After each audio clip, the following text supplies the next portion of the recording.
बोल कलाकार सीताराम। तो पृथ्वी बोली, हे भगवान बारा, आप मुझे सत्यतपा नामक ऋषि के विषय में बताइए। जो आप बता रहे थे पहले वो व्याध था। तो भगवान कहने लगे,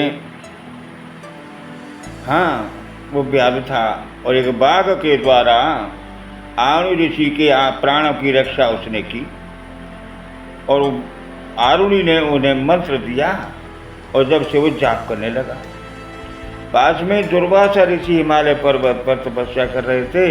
नित्य वो सत्संग करते थे, नित्य ही वेद पुराणों की व्याख्या करते थे और बड़े ही अच्छे अच्छे दृष्टांत सुनाकर लोगों का मर्म जानते थे। परमात्मा के षष्टांगों का वर्णन करके अशांति से वो रहते थे। उसने वही वेद पुराणों का सबको श्रवण किया और व्याध जो है वह वास्तव में पहले वैसे भृगुवंशी ब्राह्मण ही था वो, लेकिन डाकुओं के संगत में आकर वो व्याध हो गया था।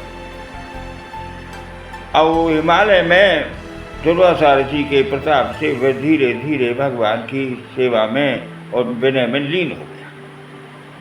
कुछ काल के बाद वो एक लकड़ी काट रहे थे वन में। लकड़ी काटते काटते उनकी उंगली कट गई। बाएं हाथ की उंगली कटी तो उंगली नीचे गिर गई। तो क्या देखते उस उंगली से न तो खून निकला, न बज्जा निकला, न हड्डी निकली, उसमें से कुछ भी नहीं निकला।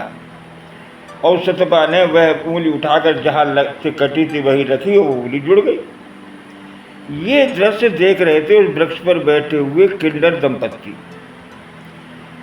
बड़े आश्चर्य हुआ उन्हें। किन्नरों ने जाके देव इंद्र सभा में बताया जाके पृथ्वी पे हमने आज अद्भुत चमत्कार देखा। उंगली कटे पर खून नहीं निकला और जुड़ गई कटी हुई। बड़े आश्चर्य की बात थी। देवता ने उसकी बड़ी प्रशंसा की।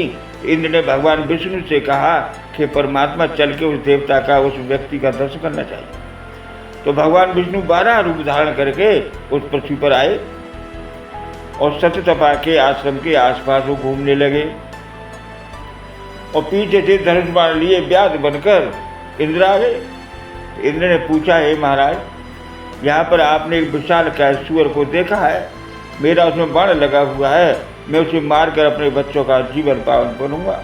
मेरी पत्नी बच्चे बड़े भूखे हैं। और ऋषि बड़े चिंता में फंस गए। बोले कि अगर बताता हूँ तो उसके प्राण जाएंगे और नहीं बताता हूँ उसके परिवार भूखा मर जाएगा। मुझे करना क्या चाहिए? विचार किया कि आंखों ने देखा है, ये बता नहीं सकती। जीव बताएगी तो इसने देखा नहीं। ये विचार करके वो शांत हो गए। ये लीला देखकर भगवान विष्णु इंद्र बड़े प्रसन्न हुए। उसे वर मांगने को कहा। उन्होंने कि महाराज, यदि आप मुझे प्रसन्न ही हैं, आपने मुझे दर्शन दिया, तो यहाँ के जितने जीवधारी हैं उस समय अनुकूल अपने शरीर छोड़ने में सबको मोक्ष प्राप्त हो। और इस स्थान पर आगे 1 मास जो तपस्या करे, आपके नाम भगवान नाम का जाप करे, उसे भी आप सायुक्त मोक्ष दे। मुझे भी साथ में सूर्यदीप में वास दें। मैं आपके चरणों में सदैव लीन बना, मेरी बद्री सदा लीन रहे। ऐसा कहकर तथास्तु कहकर इंद्र और विष्णु उस लोक से चले जाते हैं। और वो जब से वहीं पर भगवान का भजन कीर्तन करने लगे और अंत समय में उनका शरीर जो पूरा हुआ तो मोक्ष को प्राप्त हुए।